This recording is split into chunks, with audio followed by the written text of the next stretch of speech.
7 8।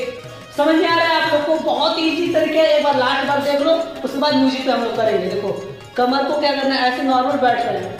1 2 3 4 5 6 7 8। अब स्पीड बढ़ाइए, 5 6 7 गो।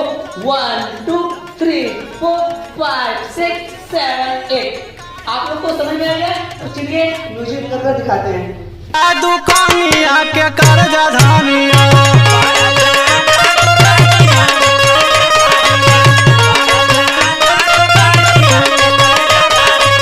तो मैं उम्मीद करता हूँ हम लोग का वीडियो बहुत ही अच्छा लगा होगा। तो लाइक कीजिए और कमेंट कीजिए और चैनल को बहुत सारा सब्सक्राइब कीजिए और अपने दोस्तों में भी इस वीडियो को बहुत ज्यादा शेयर कीजिए कि उन लोगों को भी पता चले कि हम लोग का सिग्नेचर स्टेप है। तो बस शेयर करते रहिए और अपने हमारे बड़े भैया को प्यार और आशीर्वाद दीजिए। इन दोनों को ज्यादा ज्यादा सपोर्ट कीजिए और इन दोनों की जोड़ी को सुपर डुपर हिट बनाइए। ओके,